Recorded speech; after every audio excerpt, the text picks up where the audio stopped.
Hello, and I'm glad to greet you at NEH.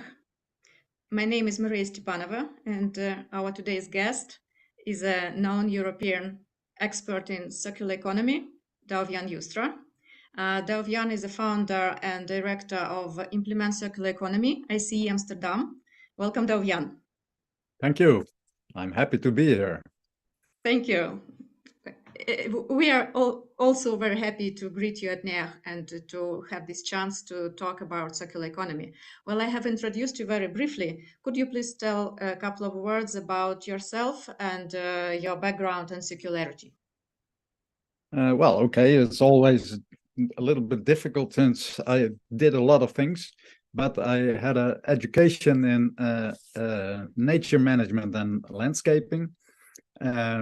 Came into environmental education, came into sustainability education, and about 15 years, 20 years ago, I came into cradle to cradle, sustainable development, and the next step was cradle to cradle. And during these discussions, I found the concept of circular economy with a couple of guys in England. This was 2009, and then I introduced the concept of circular economy in the Netherlands. In the beginning, no one believed that we should do something with it, and when you look around now, 15 years later, you see it everywhere, and a lot of people are talking about it. In the meantime, I started for myself, started my own company, and during a period of 3-4 years, I worked for a foundation, the CNA Foundation, a global foundation on, let's say, improvement of the clothing industry. And there I was global head circular transformation, which meant that we would try to implement circular economy in that sector. And now I am back to myself with a lot of time since I officially am retired, but still actively in all kind of organizations. Is Actually, that enough? yeah, we can say that it's a lucky professional career, right? Because you were persuasive enough to see that the circular economy from nowhere became a global trend. Yeah. And now, as you say, it is everywhere, really. Yeah. And That's these are the little stories. I was watching with my wife the television, and then there was some program, and someone said, "Yeah, and we have to develop a policy on circular economy, and we have to do that in the next 2 years for our organization." And then I said to her, "Hey, it is normal nowadays." right. Which doesn't mean that it is good always, but it is around. But still, people are aware and they want to know more and to implement it somehow. That's good, I suppose. Yeah, absolutely, okay. Absolutely. Then I doubt I could make a short and nice explanation of what is circular economy. Maybe you help me, and what is not. Yeah, no problem. I prepared, of course, a couple of slides, and we have Great. a little bit of time for it, I think. But maybe it's good to start with why did I work on circular economy, since I come from an environmental background, sustainability background, and we always thought that the economy is the enemy of ecology and environment. I have a little bit of a different view on that perspective. I think economy is what helps us make our society. And economy is the fastest way to get innovations, well, accepted in society. Why did we change in the last 25 years from a not a connected world like we are now, ICT, to a fully connected world, and we are even annoyed when the connection is not there in 2 seconds. And this is mainly because it has an enormous economic impact. So entrepreneurs saw that the internet would help us communicate, would help us with creating businesses, etc. So that made the development very, very fast. And I think that we need economical impulses to find the change towards a sustainable world. And then the question is, what kind of economy are you looking for? Well, and that answer for me came when I discovered circular economy and started working on it. Let me share some my screen. Yes, sure. You're welcome. And I hope you can see it all now. Yes. Yeah. I think that circularity is also the carbon business model for the future. Since we need to work on the carbon emissions in the fight against the climate change, I think that circularity might be the step to create an economy and a world that is possible to work with equality. What is circular economy? Well, let me say it in three simple characteristics. I'm not going to bring the whole theory in again. If you want to know more about that, then please have a look around on the internet, find the Ellen MacArthur Foundation, and see their models for circular economy. As you can imagine, it is a circle when they draw it on screen, since we try to create a world that does not throw away stuff, but uses stuff.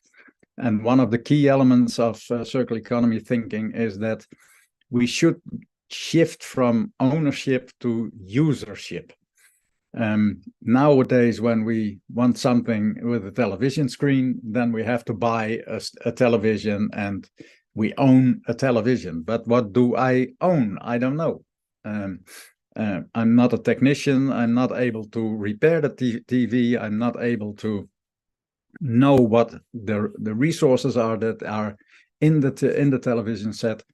So it would be great if the professionals would still have the responsibility, and I can see the news or whatever program I want to see. So I want to use the television set, but I don't need to own it. So paying for usership, and I get the service of the provider. That is one of the key elements of circular economy. Now, this means that they have to provide that service. They have to facilitate the performance of things. And that is pretty essential because they are also the ones who can do the management of the materials that are in the products. They can take care of the life cycle of the product. And I am not, as an individual, not able to do the life cycle of whatever product I have. The laptop that I'm working on now, or the television set, or even my chairs. It would be great if the professionals could take the care of facilitating the performance of the stuff. And then, when the producer becomes a service provider, he is motivated to prolong the life cycle and to make his business process more effective. Yeah, even further, it not just prolong the life cycle, but also deliver the best quality, because then the customer will be, well, the most happy, and the products will perform at their top of what they can. So it has a huge impact on the way the producer feels responsibility, not only for the production of the things, but also of the performance of the things, and also for the life cycle of the things and the use on the long term. And of course, it's an economical model, so we pay for the service. but we are used to paying for service. We all have cable providers that we pay for having, well, a good cable connection. We have assurances that we think that will help us when something goes wrong, and then the insurance will help us with a service to provide us with new stuff or new money. We are used more or less to these user models, and for people in business, the leasing of cars, for instance. Most businessmen here in the Netherlands at least have a lease car, which is not their own. They can use it, and the lease company should take care of the quality of the car and the services that are needed to keep the car running. And we pay per kilometer or per hour or whatever. Actually, so, I use this model. I'm leasing my husband's car. It's very convenient. Yeah. I don't care for gasoline, for service, for nothing. Yeah. No, I recommend, right? Yeah, it is great.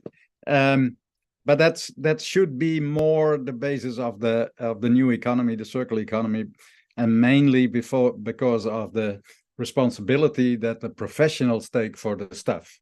And professionals are far better able to take care of stuff than we as an individual are. Because products and everything in also in nature, degradation is a strong process. At the moment that you start using a product, the degradation also starts. Because your cat is clawing in the furniture, because you are sitting on it, because you use it, degradation starts at the moment that you use it. And that is one of the main problems, of course. How can we fight degradation? And how can we create value, even though we know that degradation is going on? Well, that's one of the big challenges for circular economy, to think about these kind of issues. It's a physical known principle. It's the third law of thermodynamics. Degradation will always be there, and then we call it entropy. But I'll come back to that later on. But one of the big challenges is, of course, how can we create value based on degradation, or can we fight degradation so the value still stays? Well, these are three principles of circular economy. And when you can combine circular economy ideas with fighting the greenhouse gases, then some scholars have discovered that would probably bring down the greenhouse gases with 55% if the economy would change to a circular economy. Well, that's an enormous impact, and is based on three elements.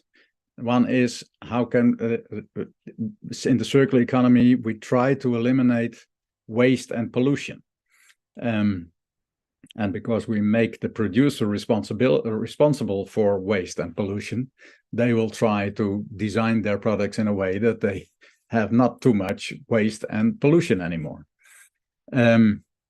We circulate products and materials. So materials become an asset of the business model, of the company's economical model. So asset management becomes a key element in production and the way companies work with their products. And the third thing, of course, is that we have to regenerate nature to sequester carbon in the soil or in trees or in, well, whatever nature you want to develop. These are three ways to look at the relation between circular economy and the climate issue. Yes, it was my second question. Actually, you have already answered it concerning that interlinkage because between the energy transition and circularity. Yeah. Yeah, I did not say too much yet about the energy transition because we have the fundamental idea in circular economy that there is more than enough energy. The sun brings us every moment of the day 9,000 times as much energy as we need for the whole human system. But we are technically not yet able to use the solar energy effectively enough to make it 100% solar energy system. But since the sun sends us 9,000 times the amount of energy that we need, it should be possible. But there are in circular economy and in the relation with the climate change, three basic elements. One is we need to create conditions for change.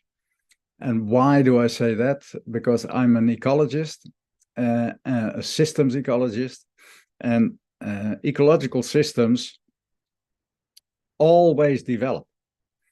And when you do something and create different conditions, then nature will respond in a different way.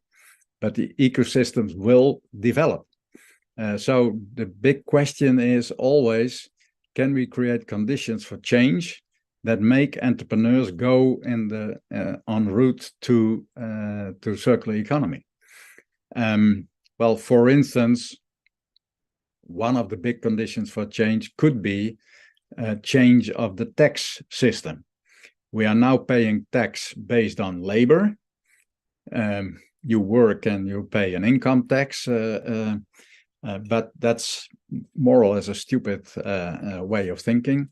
We should have a tax on products and the externalities, the way the producers have impact on environment and nature. If you could tax these things, then you can lower the tax on work. So work would become a lot cheaper, and products and impact on climate or on the on nature in the direct surroundings would be far more expensive. And what do you need for service is labor. What do you need for a good production and good management of products is labor. And so that would be a shift. That would be a real condition for change. But that is politically an interesting debate, because politicians don't like to discuss taxes, because the voters will not like politicians who are working on changing the tax system. Even when it is better for the individual, then still we don't like it, because we don't understand what they are doing and what they are what their intentions are. Yeah, I can imagine it is a bit risky. And besides, when this shift is not even between different countries or regions, it also may be some disbalances. Absolutely, but that kind of arguments are always around. We need to be in pace with what they are thinking in other countries. We need to be in pace with what they do in Europe. If we wait for them, then nothing will happen. So I always say, if you want to change something, start the first step. Do the first steps, because wait for your neighbor is not a good strategy. I think economy and ecology need far more alignment. We can learn from ecology that has already millions of years of development and always is also in development. It's never a standstill system. and it's always in development to more quality, more diversity, etc. So we need to use the principles of ecology far more in the economic domain. And yeah, then I have mechanism design as a key economic driver. And I don't know whether you and the listeners are familiar with the concept of mechanism design. It was I'm not sure. Please explain. Yeah, it was the Nobel Prize 2007 for economics, and then some people from the Chicago School of Economics said the customer is a follower. We don't change the world by our consumer behavior, but we follow what is changing. So at the moment that the iPad was introduced, we all saw the guy standing on television with this iPad, this strange new device, and thought, hey, is he crazy? I'm not going to do my phone call with such a device. He's idiot. But what he saw very good was that we needed something in between the telephone and the laptop or the computer. So such a device was, let's say, a sleeping need of the consumer. There was no consumer asking for such a device, but when he introduced it, we all followed. And I must say that in my household, there are at least 5 nowadays. Well, in the beginning, is he crazy? What do we do with it? So as a consumer, I followed this initiative of one of the great thinkers in the economy. Well, you mean that the responsibility and the leading role is on the producer, not on consumer? Absolutely. They are in the lead. The consumer just follows. And when you have a good proposal, then the consumer will follow. If you have a bad proposal, then the consumer will not follow and you will be bankrupt. But fundamentally, changes in the use of products and the way we operate in the economy as a consumer, as an individual, is being a follower. We are part of the herd and we are not the leaders. And of course, there are people that are also leader, but change will happen not because of consumer behavior, but will start based on new initiatives from entrepreneurs. But still, do we need to do something to make new requirements to push to get so some actions?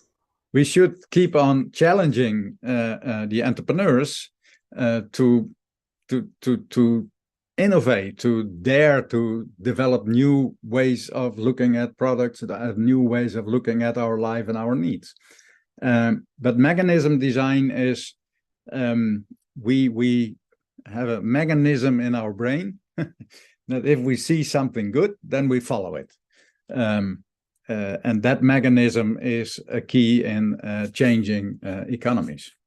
And not enough producers, not enough politicians, not enough leaders see that is the key for change.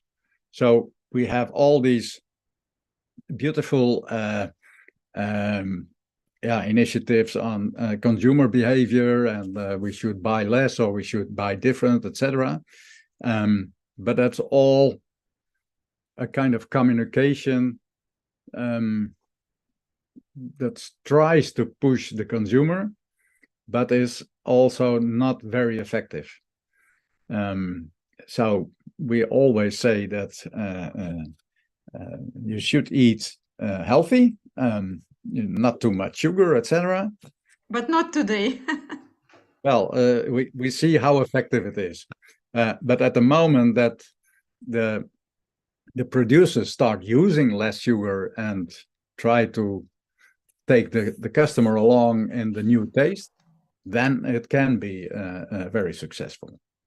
But let me go on. Okay. The essence of what we said up till now is, will change come by default, or is change something that needs to be designed? And I think change comes by design. It's never a coincidence that change is happening. At least there are some coincidences that make it happen, but really, if you want to have a change that is actively accepted by everyone, then you need to do it by design. Then when you look at the discussions around climate change, we always discuss issues like net negative impact, net zero impact, net positive impact, and we should work on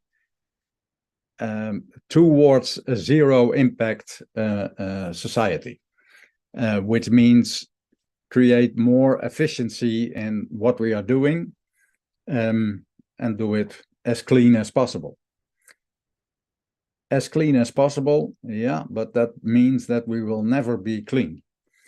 So we need a next step. We need to think in a net positive impact, and that is on an effective level. And that also asks for systems change, fundamental changes also in the way we look at products and services. This is an interesting model. William McDonough developed it a couple of years ago. And when you try to plot your activities in this model, you probably immediately see where you need to go and what you need to do better. So if you have some let's say 20% less CO2 output, yeah, that's great. That's an optimization, but that's 20%, which means that 80% is still not, well, effectively impacted. So you need to see where you are standing now as a company or as a society, to see where we need to go. And to give it a little bit more context, content, is what are you looking at when you are working on the net negative impact? Well, design out waste, toxins and other externalities, optimize recycling, cleaner products process, that are, let's say, the main activities that we developed in the last 3 decades. But we also need to look at new ways of working in the economy. And then you come in the blue part of the schedule and net positive impact, which means use clean energy. Just produce it based on energy from the sun. Create a regenerative agriculture that builds on soils instead of using the soil. Materials as a service means that materials keep on working in the system and in the loop, but you are responsible for the quality of the materials, and the same for products as a service. These are ways of thinking that we need to develop far more than we do now. And fundamentally, it's 2 lines of thinking. One is emissions need to be net zero, not 20%, no, 100% clean. That's what we need as soon as possible. So all these discussions on 20% better in 2030 or 2035, or 60% better in 2035, or 80% better in 2050. Yeah, great, but that's not 100% net zero. So emissions is a technical issue for a big part. We need to bring them to net zero as soon as possible. And on the other hand, we have the discussions on a low carbon economy, which sounds very good. And I was at a conference a year ago with companies, a national conference of companies, and they had for the first time a conference on a low carbon economy. And everybody looked so sad and so difficult. And oh my God, what are we doing? The language of using terminology like low carbon brings people down, pushes people down. Oh, we can't do this anymore. We can't do that anymore. We can't do anything anymore. So you mean too much restrictions, and it's a depressive? Yeah, it's a depressing way of looking at the future. But you suggest what? I suggest let's make a high carbon economy, combined with the net zero emissions. Of course, we start with the net zero emissions, but then carbon is what they call the king of elements. Carbon is a key element of key part of life. We cannot do without carbon. We need carbon in a high carbon economy as much as possible. And then we will use it to create our products. Then we will use it to create better soils. Then we will use it. Then we add value to the system. So we need to go to what I think is a high carbon society.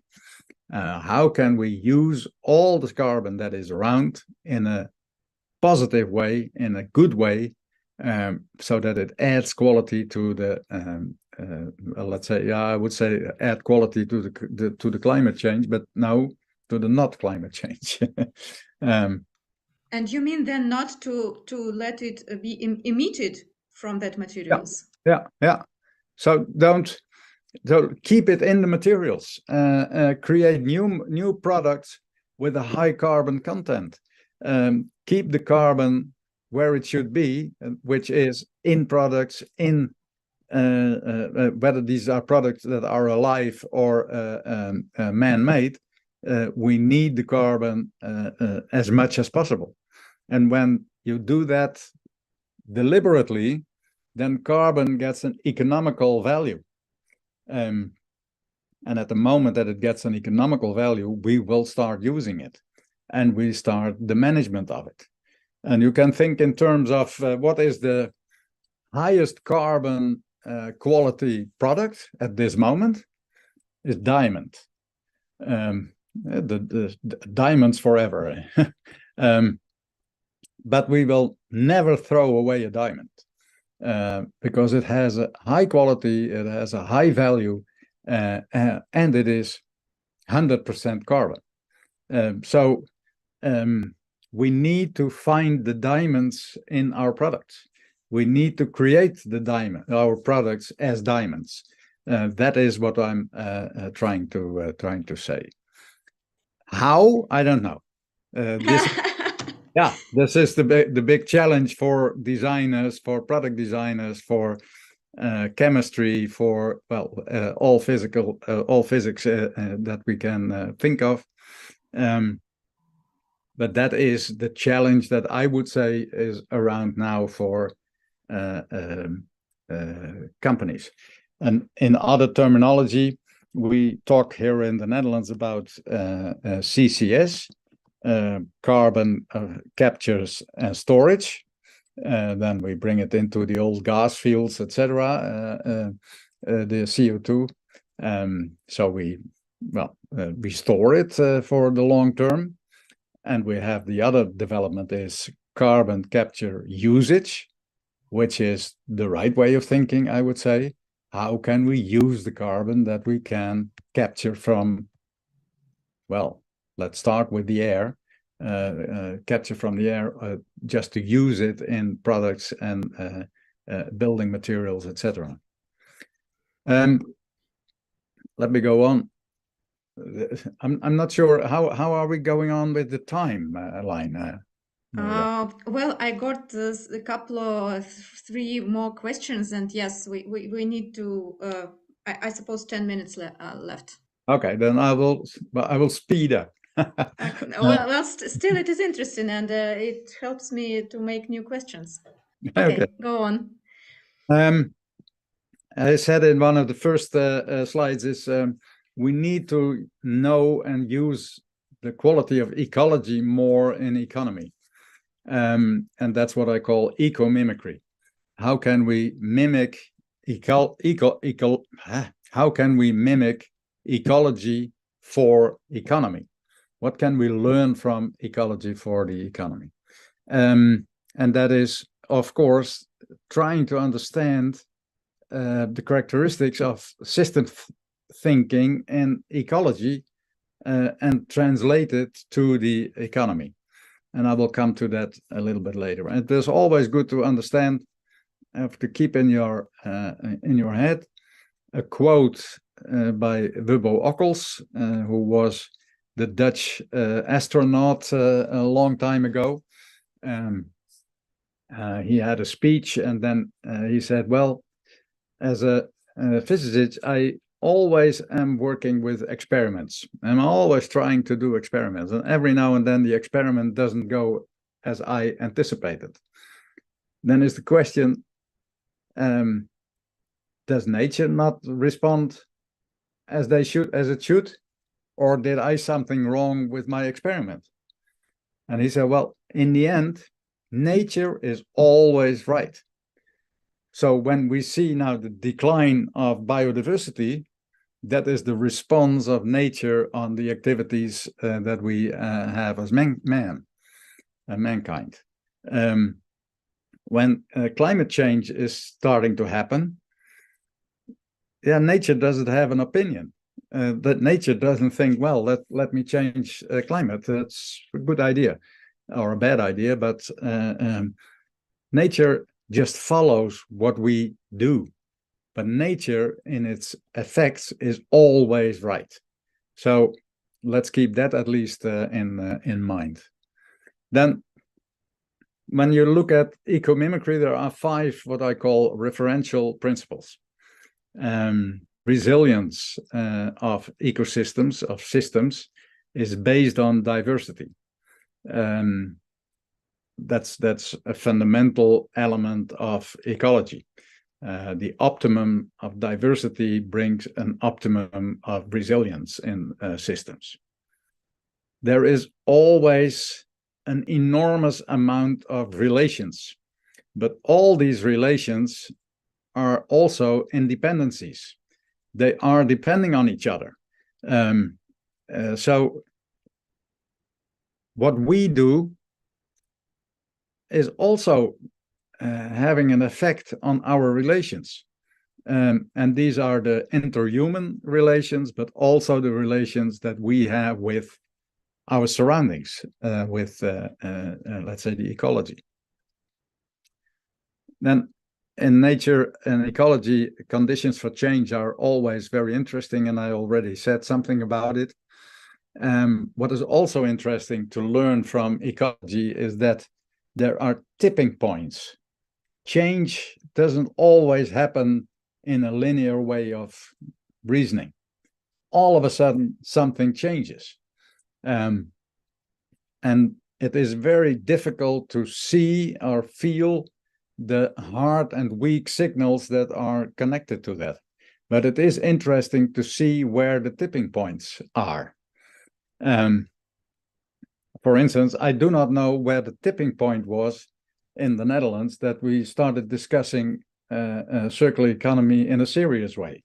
While in the first couple of years, I was, well, more or less alone in a world that said, what are you talking about?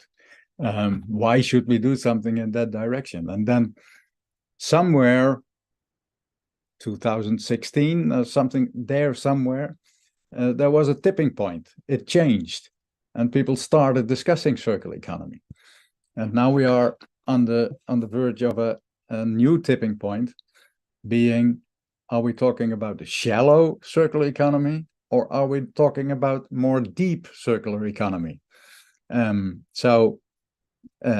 shallow is more or less that circular economy in many cases is just another word for waste management, while fundamentally it should be about new business models, new economical systems.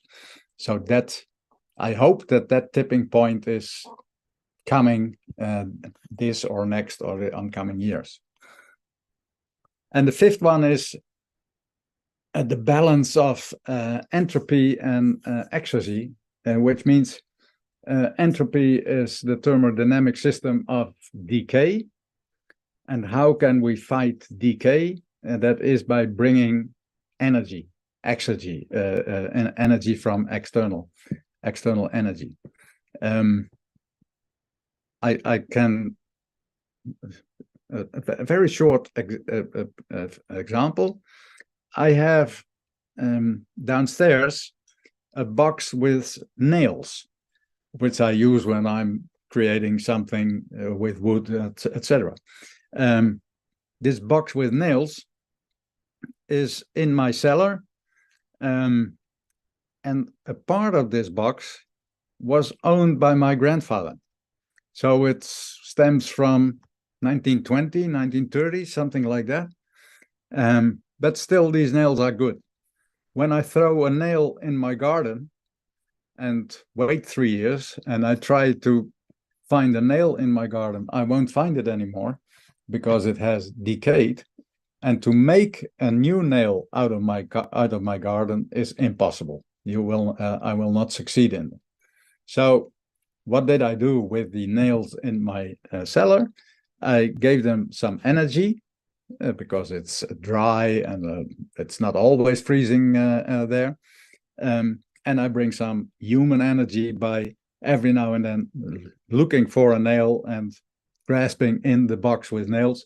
I bring some labor into it. This together is the exergy that keeps products alive for a long, long, long time.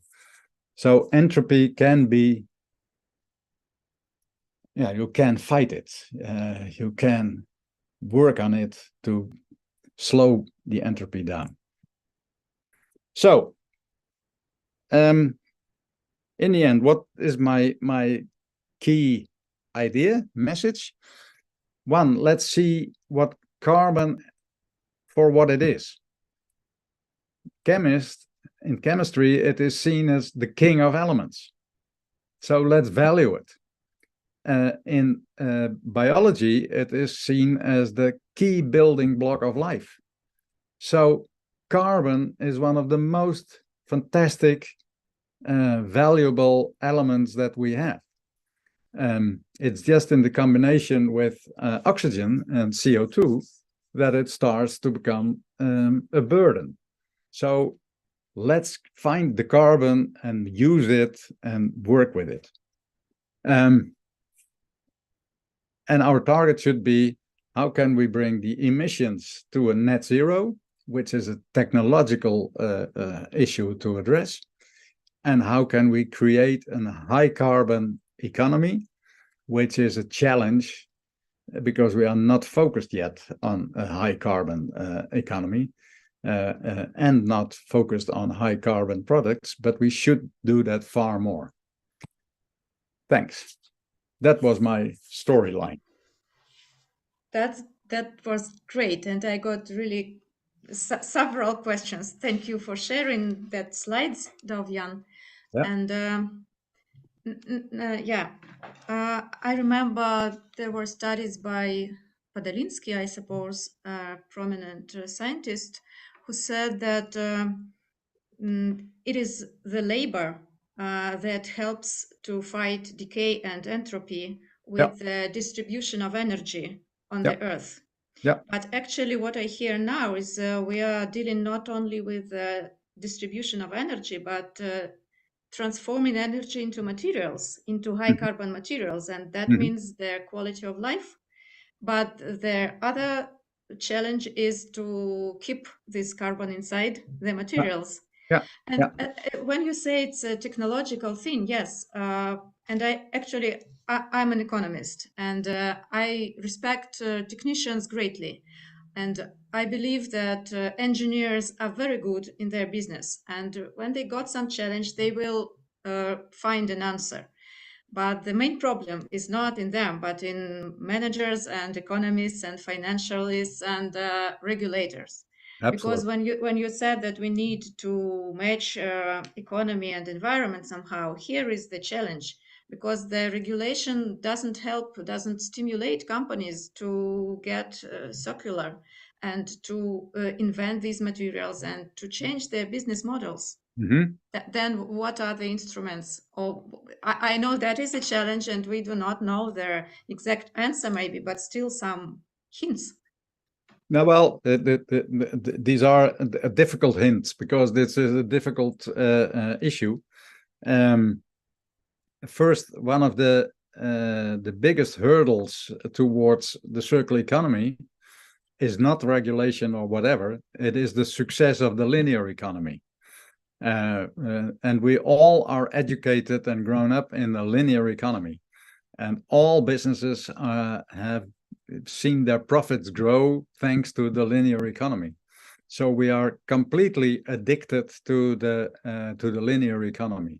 So changing our mindset and activities and work behavior towards a circular economy is a very difficult thing to do, because for companies there will be some uncertainties. Will we succeed in creating a service model instead of a product model? So there are some big issues to address. And one of the things that I would say needs to change also is that we need a new governance, because the governance that we have now is based on 200 years of industrial revolution and linear economy. And all the regulation and all the policies, it's all has a focus on, regulating the linear economy. And it is not based on how can we stimulate circular economy. So then, of course, we think of some simple things to stimulate. We have here in the Netherlands some funds that you can do when you want to develop an innovation. You can find some money to project-wise develop, but these are incidents. This is let's say a strategy of incidents, and hopefully there is one incident that will work, but we don't know. No guarantees. No guarantee at all. So this is why I say we need also to develop a new way of governance. All these policies need to be far more facilitating, supporting the development of the circular economy by what I call, my terminology is create the conditions for change. Yeah. So a government that does her public purchasing in the old way will not support the development of circular economy. At the moment that governments, which are probably the biggest clients in every country, the biggest clients for the whole economy, if they would change their purchasing strategy into a circular model, then all of a sudden companies would see, oh my God, my biggest client wants different things. Then I need to develop these different things as fast as I can. Well, do you believe that political will could be faster and more circular than a business will? No, politicians normally follow also what is happening in the world instead of directing what should happen in the world. But I think that being aware of the capacities of the circular economy could help politicians to give them an idea on how to well, to facilitate that development. And public purchasing, whatever governments buy, it's from cars and machinery to writing materials or photocopy machines, Xerox machines.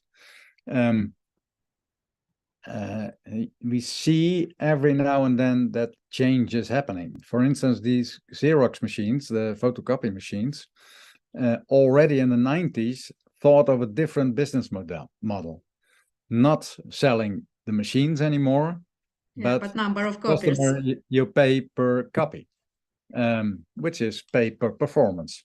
Is quite a good circular business model. And we know from this industry that they will keep track of the machines very intensively and use the machines as a starter for a new line of production if needed. But they do the maintenance also on a high level, so the machine works as long as possible. And I had a discussion with one of the regional governments here, and these guys from the purchasing department. Yeah, we can't do that. We don't know how that works with service contracts. No, we don't do that. And I said, don't you have any photocopy machines in this organization? Yeah, we have quite a lot of photocopy machines. What kind of contract do you have? Yeah, we have a service contract. So why are you doing so difficult? You have experience with it. It works. You know that they are the specialist on the maintenance of photocopy machines, and that they take care of the performance because you pay per copy. And if the machine doesn't work, they have no income. And then all of a sudden, these purchasers thought, "Oh, shift in their mindset." Yeah. It's not that strange, but that kind of development, let's say a government that says in 5 years' time we want to go from 5% circular to, let's say, 95% circular. That's a good stake. That would be an enormous impulse on the economy in the country. Well, we'll see. That's a good stake. Actually, we are going to finalize our discussion, and we got some questions. And one of them is about the performance contract and copying machines, actually. Don't you think that this model of usership, yes, and paying for usage, not for ownership, is working in regions with high density of population and high density of services? So if there is a very small settlement without that much of demand for such things, it will not work. Yeah, probably this is let's say pretty logical to think in that way. On the other hand, even in scarcely populated areas, we do have internet nowadays. They provided us with the service, and maybe not by physical cables, and maybe they did it through the air, but the company thought of ways to provide us with that service. And maybe there will be different kind of services, like people in agriculture also have these local companies that own the machines and work with the machines for different farmers. So there is a cooperative of farmers that uses the machines. If that kind of organizations would be part of the whole development, then the service could be transferred to a regional level or local level. But it will, yeah, of course, it will ask new ways of looking at how the economy is performing and how everybody can be part of it. But I would say it's a challenge. It's not a burden. It's for entrepreneurs, it's a challenge to see how they can answer these kind of questions. Okay, one more question.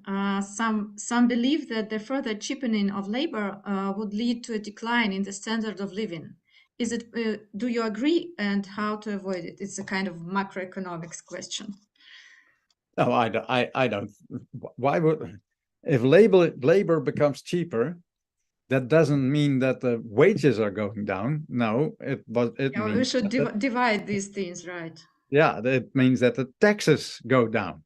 So your net income will become higher because the tax is not on your labor anymore, on your salary anymore.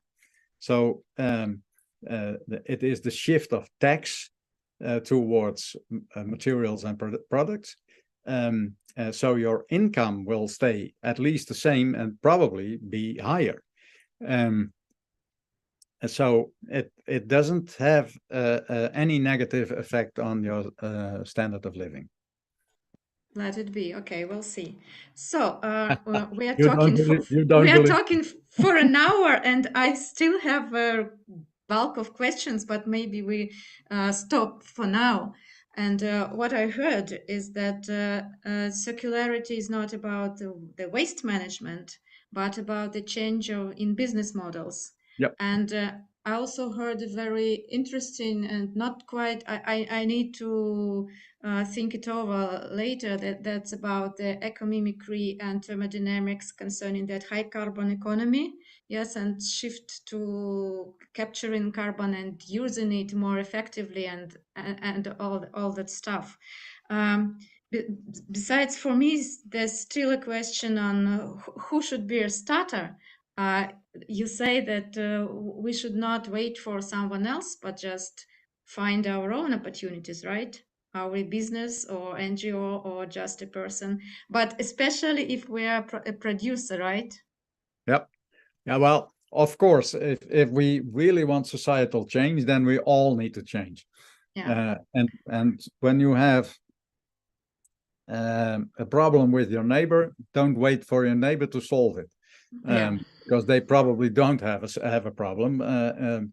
So take your own responsibility, and that's also in the development of circular economy. Whenever you can, as an individual, whether you are a businessman or a politician or just a consumer, there are always possibilities to make a next step. So I would challenge everybody to do the next step in your own position, and have an open mind for new and strange ideas that come along. But always, when a strange idea comes along, try to rethink it in a way. Does it bring me something new? Does it bring me a chance? And if so, try to develop it. So whatever role you have as an individual, you can always take a yeah, next step. I agree. Actually, I always position myself as an expert in energy efficiency, but now I feel some regret because at NEAH, some 2 weeks ago, we have released an online course on Cut Your Bills, Practical Energy Management for Buildings, and it is available now in our community and on the Udemy platform. But we haven't touched circularity there because I thought it's a kind of something very different from the energy efficiency. But now I see that they are very interconnected things, and actually we should update the course somehow with that moments. Absolutely. We try to make this course for just households and businesses, small businesses, and as I see now, it is the same mindset. Yep. Energy transition, new energy, energy efficiency, and circularity. So Yep. they're kind of symbiosis. Yep. Well, and besides, and I also believe that we should spread the word and try to involve people and get them more aware about Yep. such Yep. things. Or And all otherwise, how and, it will change. and always think of a building as an energy producer. Yeah, So it's not just about efficiency; it is also about effectiveness. Can we do it in a way that we are able to produce some extra energy? And since the sun sends us 9,000 times as much energy as we really need, there are possibilities. well, Thank you, Douwe Jan. And for me, the major takeoff from today's discussion is that better is not enough. No. Yeah, we need No. more. 95% of circular economy in the next years. Yep. Thank you very much, Douwe Jan. It was a great pleasure to speak with you, and we shall try to spread this record as wide as possible. Thank you very much. It was very interesting. Thank you for listening. Thank you. Goodbye. Bye-bye.